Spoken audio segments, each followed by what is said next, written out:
എല്ലാ കൂട്ടുകാർക്കും നമസ്കാരം. നമ്മുടെ പുതിയ വീഡിയോയിലേക്ക് സ്വാഗതം. ഇന്നത്തെ നമ്മുടെ വീഡിയോ നോമ്പുതുറ സ്പെഷ്യൽ തരി കാച്ചിയതാണ്. ഇത് ഈ ഒരു നോൻപ് കാലത്ത് വളരെ പ്രാധാന്യത്തോടു കൂടി കഴിക്കുന്ന ഒന്ന് തന്നെയാണ്. ഇന്നത്തെ നമ്മുടെ ഈ ഒരു തരി കാച്ചിയത് വളരെ സിമ്പിൾ ആയിട്ടാണ് ഞാൻ ഉണ്ടാക്കിയെടുക്കുന്നത്.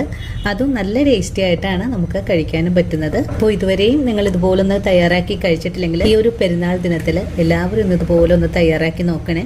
അതുപോലെ വീഡിയോ കാണുമ്പോൾ നിങ്ങൾക്ക് ഇഷ്ടപ്പെടുവാണെങ്കിൽ നിങ്ങളുടെ വിലയേറിയ ലൈക്കുകൾ തരാനും വീഡിയോ മറ്റുള്ള കൂട്ടുകാരിലേക്കൊന്ന് ഷെയർ ചെയ്ത് കൊടുക്കാനും വീഡിയോ കുറിച്ചുള്ള അഭിപ്രായങ്ങൾ കമന്റ്സ് ആയിട്ട് അറിയിക്കാനും മറക്കരുത്. അപ്പോൾ ഉടൻ തന്നെ നമുക്ക് നമ്മുടെ വീഡിയോ കാണാൻ പോകാം.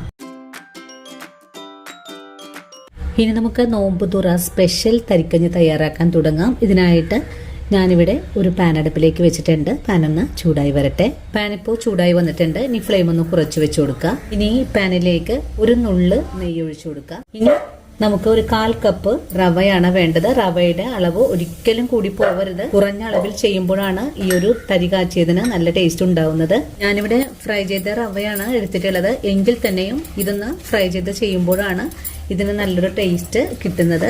റവ ഒന്നും കൂടെ റോസ്റ്റ് ചെയ്തെടുക്കുക. ഒരു 2-3 മിനിറ്റ് നേരം മാത്രം ചെറിയ തീയിലിട്ട് ഒന്ന് ഫ്രൈ ചെയ്തെടുത്താൽ മതിയാകും. ഇപ്പോൾ ഒരു 2 മിനിറ്റൊക്കെ ആയിട്ടുണ്ട്. നമുക്ക് ഈ പാനിൽ നിന്നും റവ മാറ്റി വെക്കാം. റവ മാറ്റി വെച്ച് കഴിഞ്ഞാൽ പിന്നെ നമുക്ക് റവ അളന്നെടുത്ത അതേ കപ്പിൽ ഒരു 2 കപ്പ് വെള്ളം ഒഴിച്ചു കൊടുക്കാം.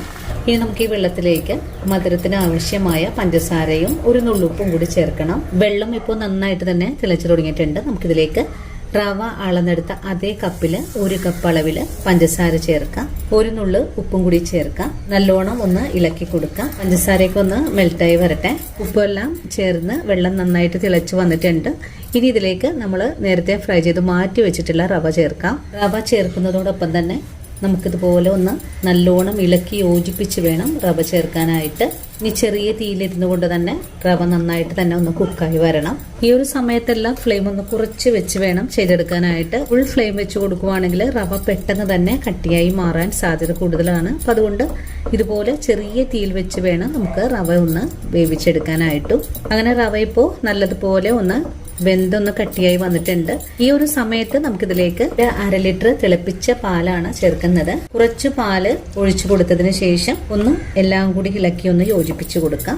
അതുപോലെ റവ എടുക്കുമ്പോൾ ഞാൻ നേരത്തെ പറഞ്ഞു, കൂടുതൽ റവ എടുക്കരുത്. അങ്ങനെ വരുവാണെങ്കിൽ നമ്മൾ തയ്യാറാക്കുന്ന ഈ ഒരു വിഭവത്തിന് വളരെ തന്നെ കൊഴുപ്പ് കൂടി ടേസ്റ്റ് കുറവായി പോകും. അപ്പം അതുകൊണ്ട് എല്ലാവരും ഈ ഒരു കാര്യം ശ്രദ്ധിച്ച് വേണം ചെയ്തെടുക്കാനായിട്ടും. ഇനി ഫ്ലെയിം ഒന്ന് കൂട്ടി വെച്ചു കൊടുക്കാം. അങ്ങനെ നമ്മൾ ആദ്യം ഒഴിച്ച പാല് നല്ലതുപോലെ ഇളക്കി ഒന്ന് മിക്സ് ആക്കി കഴിഞ്ഞാൽ ബാക്കിയുള്ള പാല് കൂടെ നമുക്ക് ഒഴിച്ചു കൊടുക്കാം. പാലെടുക്കുമ്പോൾ നല്ല കട്ടിയായിട്ടുള്ള പാലെടുക്കുവാണെങ്കിൽ തരി കാച്ചിയതിന് ഒന്നുകൂടെ ടേസ്റ്റ് കൂടുതൽ കിട്ടുന്നതാണ്. ഇനി നല്ലോണം റവയും പാലും കൂടി ചേർന്ന് നന്നായിട്ട് തന്നെ ഒന്ന് തിളച്ച് വരണം. ഇപ്പോൾ നമ്മുടെ തരി കാച്ചിയത് നല്ലതുപോലെ തിളച്ചു തുടങ്ങിയിട്ടുണ്ട്. നമ്മൾ റവ വേവിച്ചതിന് ശേഷമാണ് പാല് ചേർത്തിട്ടുള്ളത്. അപ്പം അതുകൊണ്ട് ഒരുപാടൊന്നും നമുക്കിത് തിളപ്പിച്ച് കുറുക്കിയെടുക്കേണ്ട ആവശ്യമൊന്നും തന്നെ ഇല്ല. അതുപോലെ നല്ല കട്ടിയായിട്ടുള്ള പാലാണ് ഇതിലേക്ക് ചേർത്തിട്ടുള്ളത്. വെള്ളമൊന്നും ചേർത്തിട്ടല്ല. ഇനി ഒരുപാട് നേരമൊന്നും തിളപ്പിച്ചെടുക്കേണ്ട ആവശ്യമൊന്നും തന്നെ ഇല്ല. കണ്ടോ, ഓവറായിട്ടൊന്നും കുറുകി വന്നിട്ടില്ല. കറക്റ്റ് കൺസിസ്റ്റൻസിയിലാണ് ആയി കിട്ടിയിട്ടുള്ളത്. ഇനി ഫ്ലെയിം ഒന്ന് ഓഫ് ചെയ്ത് കൊടുക്കാം.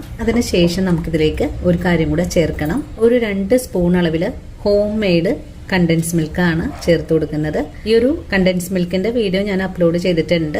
ഒന്നുകൂടി ഇളക്കി യോജിപ്പിച്ചു കൊടുക്കാം. നിങ്ങൾക്ക് ഈ ഒരു കണ്ടൻസ് മിൽക്കിന് പകരമായിട്ട് നല്ല കട്ടിയായിട്ടുള്ള തേങ്ങാപ്പാൽ കുറഞ്ഞ അളവിൽ ചേർക്കാവുന്നതാണ്. അപ്പോഴും നല്ല രുചിയായിട്ട് തന്നെയാണ് നമുക്ക് കഴിക്കാൻ പറ്റുന്നത്. നമുക്കിതിലേക്ക് ഒരു താളിപ്പ് കൂടെ ചെയ്തെടുക്കണം. താളിപ്പ് ചെയ്തെടുക്കാനായിട്ട് ഒരു താളിപ്പ് ചട്ടി അടുപ്പിലേക്ക് വെക്കാം. പാൻ ചൂടായി വരുമ്പോഴേക്കും നമുക്കിതിലേക്ക് കുറച്ചുകൂടെ നെയ്യ് ചേർക്കാം.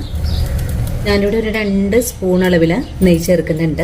ഇനി നെയ്യിലേക്ക് ഒരു 4 അല്ലി കൊച്ചുള്ളി കട്ട് ചെയ്തിട്ട് ചേർക്കാം. കൊച്ചുള്ളി ചേർത്ത് ഒന്ന് നന്നായിട്ടൊന്ന് ഇളക്കി യോജിപ്പിച്ചതിന് ശേഷം ഇതിലേക്ക് ഒരു 3-4 പിസ്ത, ഒരു 3-4 ബദാം ഒന്ന് കട്ട് ചെയ്തത്, ഒരു 5-6 കാഷ്യൂസ് കൂടെ ചേർത്ത് നമുക്കിതൊന്ന് ഫ്രൈ ചെയ്തെടുക്കാം. നല്ലോണം ഒന്ന് ഇളക്കി ഒന്ന് മുരിയിച്ചെടുക്കാം. ഇപ്പോൾ നമ്മുടെ താളിപ്പൊക്കെ നല്ലതുപോലെ ഒന്ന് മൂപ്പായി വന്നിട്ടുണ്ട്. ഇനി നമുക്കിത് തയ്യാറാക്കിയിരിക്കുന്ന റവ കാച്ചിയതിലേക്ക് ചേർക്കാം. ഇനി നല്ലോണം ഒന്ന് ഇളക്കി യോജിപ്പിച്ചുകൂടെ കൊടുക്കാം. അങ്ങനെ നല്ല ടേസ്റ്റി ആയിട്ടുള്ളതും വളരെ ഹെൽത്തി ആയിട്ടുള്ളതുമായ റവ കാച്ചിയത് ഇവിടെ റെഡി ആയിട്ടുണ്ട്. ഈ ഒരു നൊയമ്പ് കാലത്ത് ഇതുപോലെ നിങ്ങൾ ഇതുവരെയും തയ്യാറാക്കി കഴിച്ചിട്ടില്ലെങ്കിൽ തീർച്ചയായിട്ടും ഒന്ന് തയ്യാറാക്കി നോക്കണേ. അപ്പോൾ ഇനി നല്ലൊരു വീഡിയോ ആയിട്ട് നാളെ കാണാം. അതുവരെയും ഒത്തിരി സ്നേഹത്തോടെ വീണ്ടും കാണാം.